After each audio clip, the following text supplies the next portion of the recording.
Dr. Diogo Leite Ribeiro, que opinião é que tem do momento atual que estamos a viver? Eu penso que é um momento único.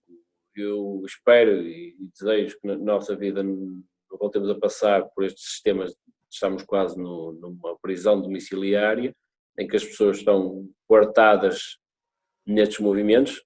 Temos hoje em dia ferramentas e meios ao dispor como nunca tivemos e, portanto, esta facilidade das telecomunicações, da internet e de ferramentas que vão surgindo, de facto, cria-nos esta sensação de que, estando, entre aspas, limitados nos movimentos, conseguimos contactar instantaneamente com todo mundo, mas de facto é um momento ímpar e ao nível do desporto, do mundo laboral, do mundo das empresas, é algo que, se fosse questionado há 3 meses, ninguém ia admitir isto como possível e, portanto, é algo que vai ficar nas nossas memórias. Digo vai ficar porque estou esperançoso de que a breve trecho as coisas evoluam, quer ao nível da medicina, quer depois ao nível dos tratamentos e, portanto, possamos naturalmente com algumas adaptações no futuro, mas partir para um outro paradigma, para outro relacionamento em termos de sociedade, de pessoas, de trabalho, de empresas, do desporto,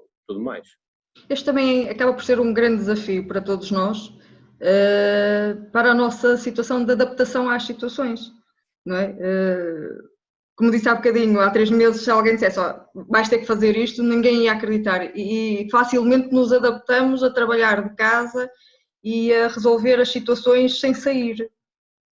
Essa é uma realidade para a qual nós nos estamos ainda a adaptar. Eu penso que a atuação do Governo tem sido bem gizada no sentido de ser algo programado, ou seja, não há desde logo uma imposição de tal forma tão rígida que as pessoas de repente tinham que estar todas confinadas quase com o espaço de um quarto, de uma sala, do seu apartamento, da sua casa. E, portanto, as pessoas foram-se apercebendo, e esta é a diferença, por assim dizer, entre o ser humano e a máquina, que é, nós temos uma capacidade tão grande de adaptação que, perante circunstâncias impossíveis de pensar, há 3 meses, como referia, conseguimos arranjar soluções e mitigar esta dificuldade hoje em dia. O que é certo é que, ainda assim, nós temos que partir para um outro paradigma agora, como eu estava a referir, que é, nós temos, para além das soluções, encontrar formas de, a breve trecho, reativar toda uma economia, porque se há vertentes positivas e boas que nós vemos, com a diminuição da poluição, com o regresso a ecossistemas novos que praticamente estavam a ser contaminados, o que é certo é que há toda depois a vertente humana e neste particular também desportiva, que é preciso reativar a breve trecho, e aí parece-me que a mensagem ao nível do Poder Central e de poderes locais tem sido muito bem passada, no sentido de dizer, nós também não podemos parar, porque se pararmos, entramos em colapso e começamos a desestruturar, não a economia, mas eu digo a própria sociedade, porque a sociedade está estruturada naturalmente em rotinas, em tarefas, em afazeres, e nós não podemos de repente estar na esperança de que, se todos ficarmos confinados a um determinado espaço, que esta é a única solução e a solução para sempre. E, portanto, temos que começar também a encontrar aqui outras formas de, naturalmente, condicionando a propagação e mitigação do vírus, ainda assim encontrar ferramentas. E nesse aspecto eu penso que o desporto até terá sido muito pioneiro, porque hoje em dia nós já encontramos, quer clubes, quer associações, quer as próprias federações, a estabelecerem e recomendarem, por exemplo, que os atletas se mantenham em treino ativo. Este treino ativo é depois controlado pelos próprios clubes. E, portanto, é preciso criar aqui, nesta altura deste estado de emergência, mecanismos para haver, por assim dizer, um estado de prontidão de tal ordem que, perante, por exemplo, uma notícia de que o surto está controlado e de que há uma solução definitiva, como uma vacina, como um tratamento antiviral, que imediatamente a sociedade esteja pronta a reativar toda a sua atividade. Considera que quando terminar este estado de emergência e que toda a gente poderá voltar à vida normal, poderemos readaptar com a mesma rapidez como nos adaptamos quando foi para ficarmos em casa?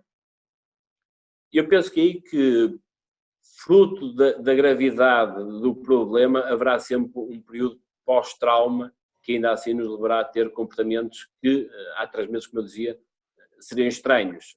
Hoje em dia quase que há uma necessidade de afastamento na própria rua, ou seja, nós quando nos cruzamos com outras pessoas, quase que temos a necessidade de dar alguma distância de segurança.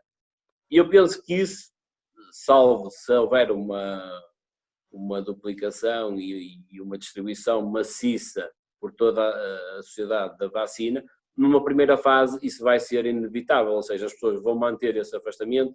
A forma como nós, europeus e sul-europeus, nos cumprimentamos efusivamente, de abraços, de beijos, numa primeira fase vai ser complicado.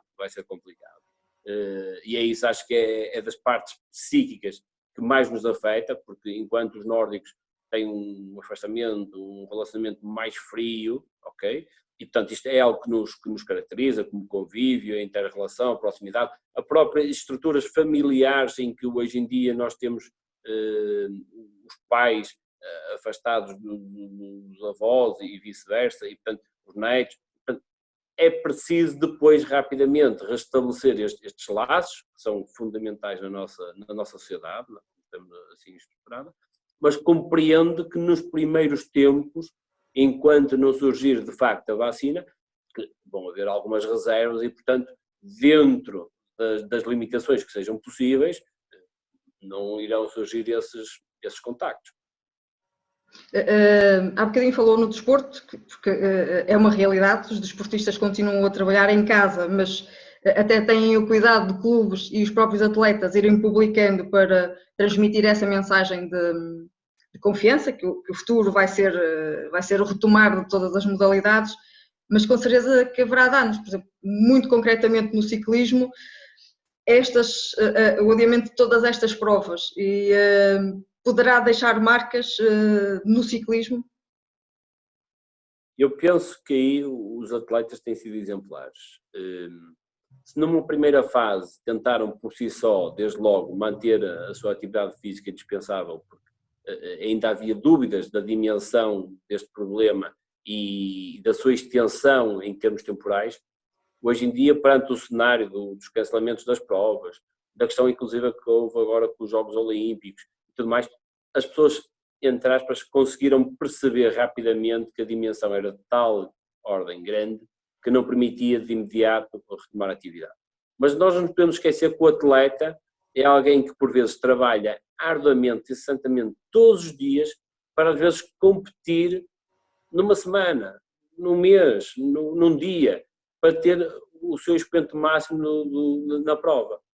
E se houve, de facto, atividades, profissões que foram perfeitamente destruídas nesta parte, é aqui então em particular em relação, por exemplo, ao ciclismo, em que, imagina, uma preparação para os Jogos Olímpicos, o atleta está a preparar até há mais de uma época e que perante a notícia de que temos o vírus espalhado, a primeira reação é, eu vou continuar a preparar-me porque isto é uma oportunidade de uma vida, participar nos Jogos Olímpicos, por exemplo, e nesse aspecto eu percebo que eles mantiveram naturalmente toda a preparação, porque não é possível nós chegarmos, pararmos durante 15 dias, um mês, o que seja, e depois queremos voltar aos índices físicos que tínhamos anteriormente, porque não somos nenhumas máquinas. E, portanto, quando há uma destruição tão grande, por exemplo, da nossa carga muscular, okay, da nossa capacidade muscular, naturalmente que depois não conseguiríamos reativá-la por forma a termos outra vez o expoente máximo, por exemplo, numa preparação dos Jogos Olímpicos.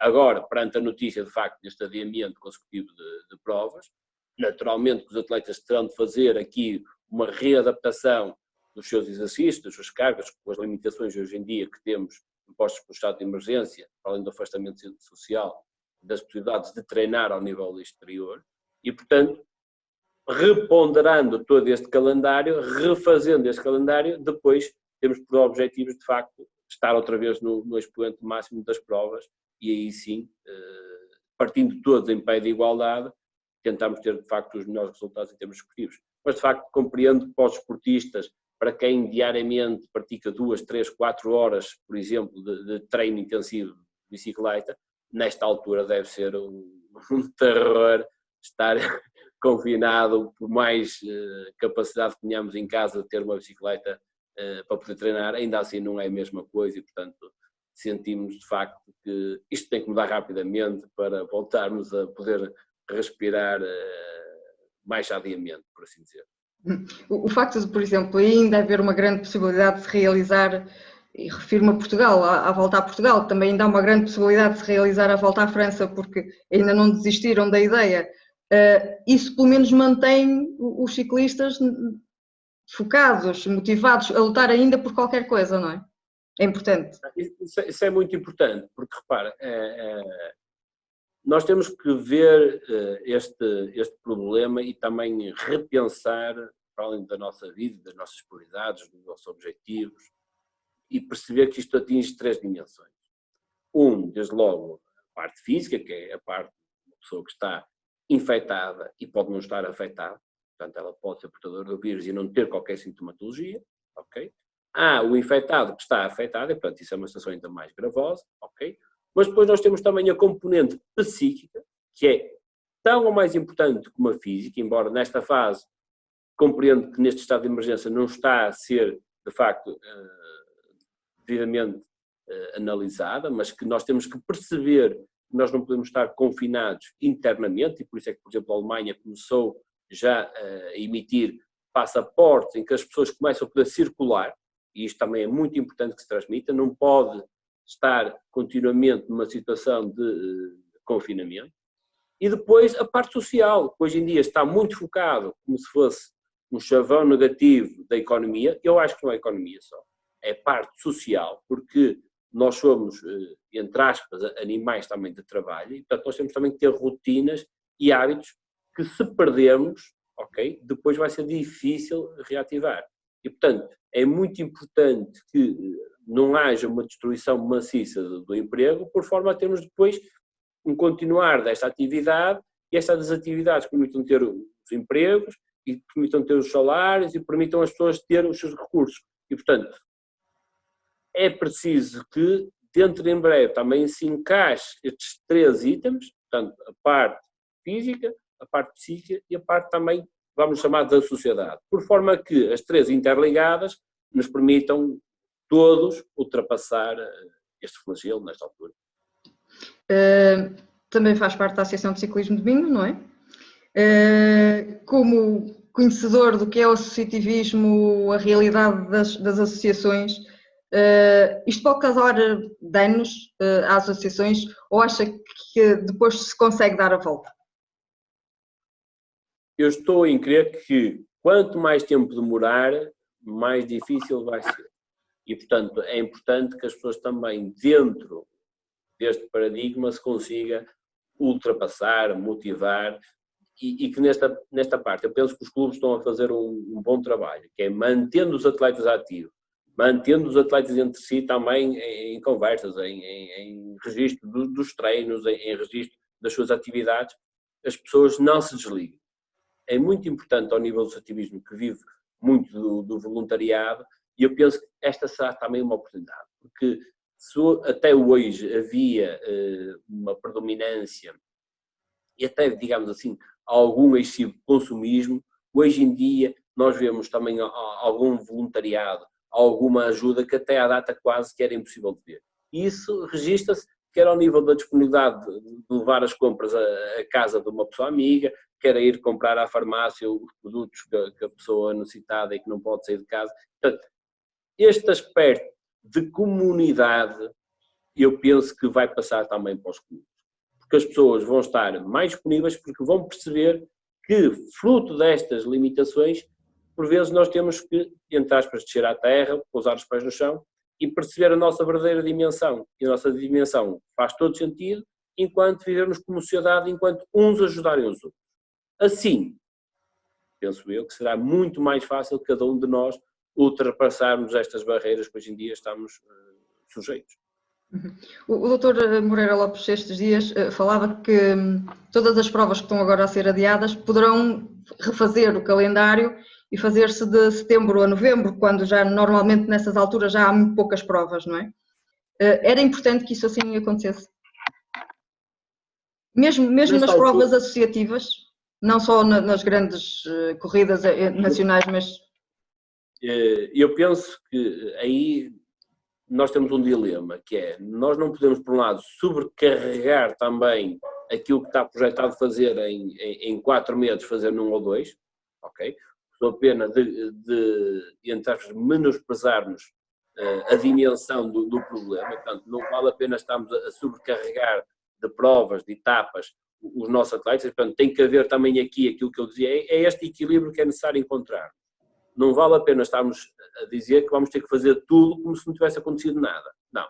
Aconteceu, estamos confinados, há calendários e datas que foram impossíveis de realizar e, portanto, às tantas, nesta altura, vamos ter que encontrar uma solução. A solução poderá passar, naturalmente, pontualmente e à medida que este confinamento vá sendo libertado, a encontrar datas que possam ser preenchidas intervalando com as que já estavam previstas, mas, naturalmente, também não podemos partir de um momento de clausura para um momento de extrema competição, senão daqui a pouco, então, era como, não faria sentido até, diria eu, até à data 2, os calendários que tínhamos, porque bastávamos competir todos entre julho, agosto e setembro, então estava tudo resolvido durante o resto da época, nem precisávamos competir. Portanto, eu acho que não poderá ser assim tão fácil.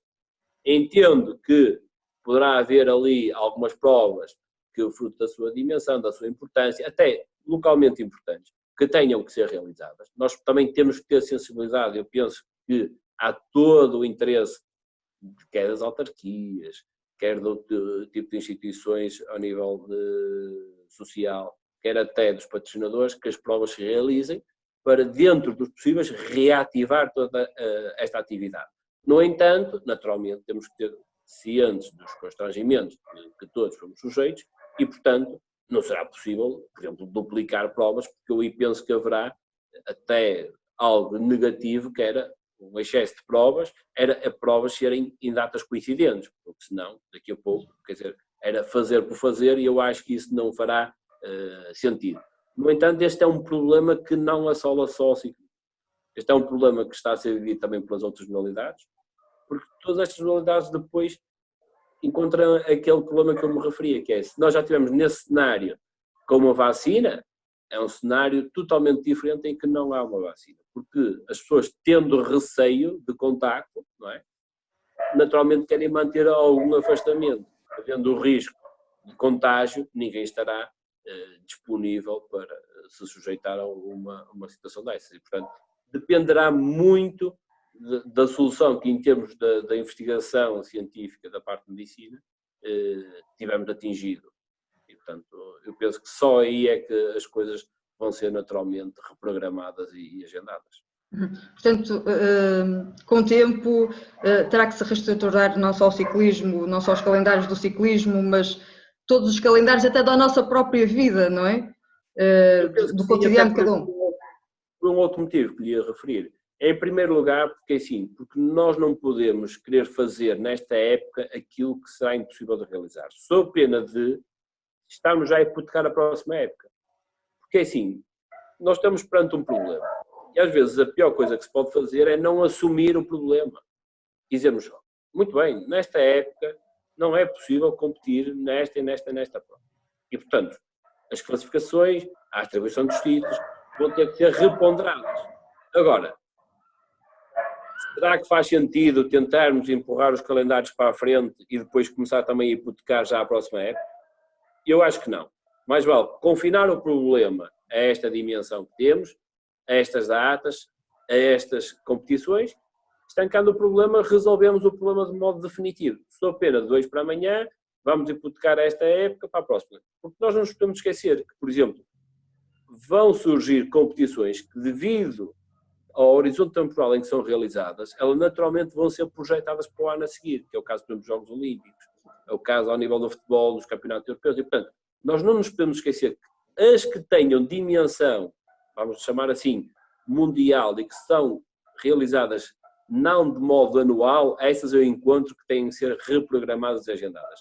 As que têm repetição anual, eu penso que, em função dos calendários, podem ser realizadas ou não realizadas se houver espaço. Esta é a minha opinião. Mas era importante que houvessem pelo menos algumas provas. Até para...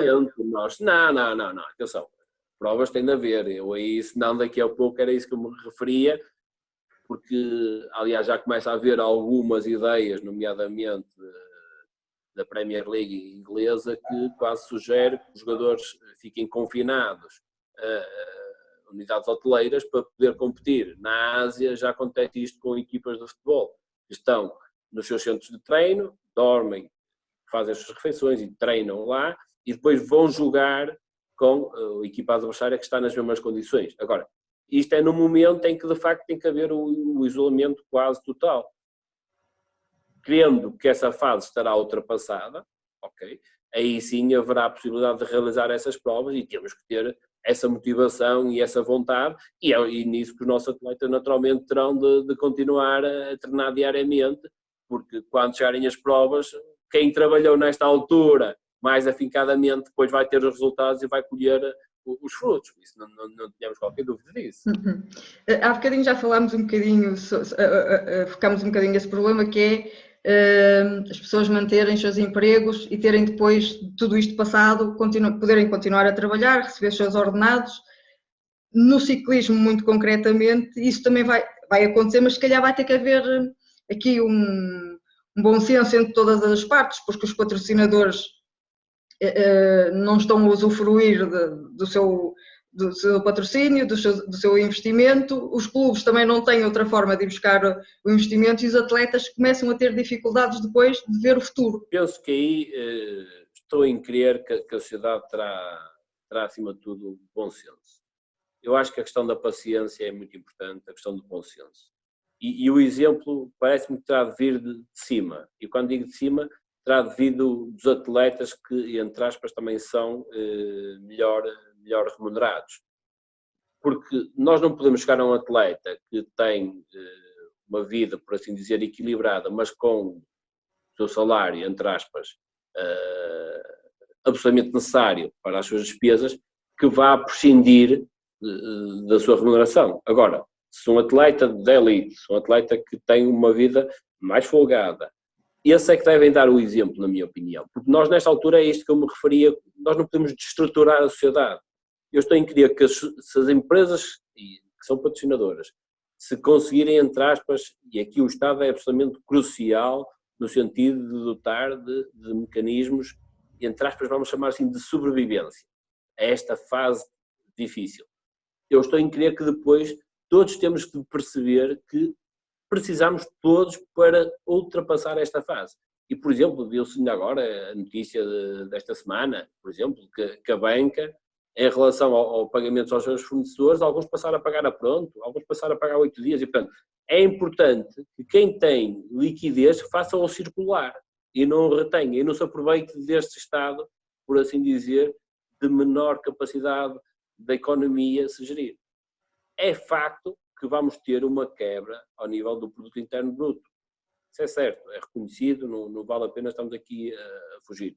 Mas quem deve, entre aspas, estar disponível para prescindir é naturalmente quem tem mais um bocadinho para poder manter aquilo que para outro é considerado básico. Porque se nós conseguirmos, entre aspas, estruturar esta fase, vamos entrar naquilo que eu me referi há um bocadinho, que acaba por ser, portanto, o colapso psíquico. Porque o pior que pode acontecer é, nesta sociedade, as pessoas depois entrarem numa situação em espiral de desemprego, percas de trabalho, perda das remunerações, e isso acho que é o pior que nós podemos antever. E, portanto, nós temos também que ter um espírito naturalmente otimista. Eu penso que esta fase, nós estamos numa fase, por assim dizer, de depressão, ou seja, estamos a passar, como eu costumo dizer, descrever, isto é quase umas ondas do mar, nós estamos a passar a fase de baixo, mas depois vamos subir. Aliás, se alguém, por exemplo, trabalhasse no mercado imobiliário, se há 3 meses lhe dissesse qual eram as perspectivas para o mercado imobiliário, toda a gente dizia que ia ser mais um ano de vendas e de preços mais elevados e mais construção e por aí adiante, e, que era um excelente investimento. Hoje em dia, às tantas, nós estamos exatamente a dizer o contrário, que é preciso ter reservas, que é preciso ter cautelas, e portanto, a diferença em relação ao antigamente e à situação que agora ocorreu foi a velocidade pela qual o vírus se propagou. Agora, há que perceber que, às tantas, não com a mesma velocidade, nós temos que ultrapassar este problema e enquanto sociedade, nós temos exemplos de empresários que fazem doações a hospitais, nós temos voluntariado incessantemente, nós temos exemplos de autarquias que se dispõem até a dotar a PSP com meios que nunca teve. E, portanto, é este espírito também de missão da comunidade que eu penso que levará, por assim dizer, a quase a um refundar dos nossos valores. E, acima de tudo, as pessoas perceberem que há coisas que são essenciais. E o essencial, nesta altura, é darmos as mãos e, com mais ou menos dificuldade, ultrapassarmos este problema que temos aqui pela frente. E considera que, depois da pandemia passada, esta união, este sentido de comunidade, de sociedade que tem existido, de solidariedade entre todos, que vai existir depois? Ou tem mesmo que existir? Eu penso que isto é uma semente. Agora vai depender também da capacidade que nós vamos ter, entre aspas, de tratar esta semente. Nós, se pegarmos, por exemplo, o que aconteceu nos Estados Unidos no 9/11, nós, estando a uma distância enorme, mas aparentemente dentro do ataque, não conseguimos perceber bem qual era a reação dos americanos perante todo aquele cenário. Mas o que é certo é que nós depois percebemos que eles se uniram, que deram as mãos e que refundaram e reorganizaram com mais energia, mais vigor, uma comunidade. E eu penso que aqui é a mesma coisa. Se nós soubermos e formos capazes de aproveitar dentro deste panorama tudo de muito bom que há, e há muito bom, atenção, as pessoas por vezes estabeleceram contactos com pessoas nesta altura que até estavam perdidos, esquecidos, aparentemente com quem nós não tínhamos tempo. Eu já tive a oportunidade de conversar com algumas pessoas, às vezes mais idade, pela preocupação de perceber se estão bem. E liguei-lhes, olha, desculpe, está bem, está tudo bem. Eu às vezes devia ter feito isto mais tempo antes, mas fruto da velocidade com que levamos o dia a dia, às vezes esquecemos. E as pessoas ficaram encantadas por também partilhar estes momentos, porque é sinal que são importantes e é preciso percebermos uma coisa. É tão importante a vida de um jovem de 15, 16, de um universitário de 20 anos, como é importante a vida de uma pessoa de 60, 70, 80, 90 anos. E aliás digo mais, as pessoas com mais idade são o maior património que nós temos. Têm uma experiência de vida, tomara muito chegar lá. E para além da experiência têm conhecimentos. E portanto, são essenciais à formação dos nossos netos, dos nossos filhos. E portanto, nós não podemos ver com menor valor estas pessoas, nunca. Dizia também o professor responsável do Serviço de Infecciologia do Hospital São João do Porto, na revista de sábado, ele diz: nós não podemos distinguir as pessoas em termos de tratamentos pela idade. Nunca pela idade. Podemos distinguir pelo seu estado de saúde. Porque o valor da vida é igual num jovem, num adulto, como vamos dizer, num sénior. E, portanto, é importante que se senta isto e que os jovens também percebam isto. Não se pode, por pensar que este é um problema que pode afetar mais os jovens, privilegiar os jovens em detrimento dos nossos pais, avós ou pessoas mais idosas. Isso nunca. Esse é o base da nossa sociedade, é algo que nós estruturamos, foi assim que nós crescemos e é assim que nós amanhã queremos ser. Independentemente, por vezes, numa atitude mais ou menos egoísta, achamos que como não podemos ser atingidos com tanto mal em relação aos mais idosos, que podemos sair. Não podemos sair. Nesta altura é ficar em casa, afastamento social, higienização das mãos, isto é base, temos que cumprir para o bem de todos. Amanhã vamos todos continuar a dar abraços, a dar beijinhos e, portanto, a praticar desporto da elite ou menos da elite, voltar para as ciclovias, e, portanto, para as pistas. É isso que nós queremos, aliás. Aliás, o melhor sinal que nós temos disto é que, por exemplo, em termos de locais que foram fechados, reparamos o último praticamente acabou por ser a ciclovia, por algum motivo, é que as pessoas também tinham necessidade deste escape, de praticar a sua meia hora, a sua hora, fruto daquilo de tão bom que faz ao nível psíquico ou físico. E, portanto, é este equilíbrio que nós temos que encontrar. Que conselho é que deixa a toda a gente e muito concretamente aos ciclistas? Eu digo sempre, há momentos em que nós temos que perceber e aproveitar para ponderar, estudar, preparar.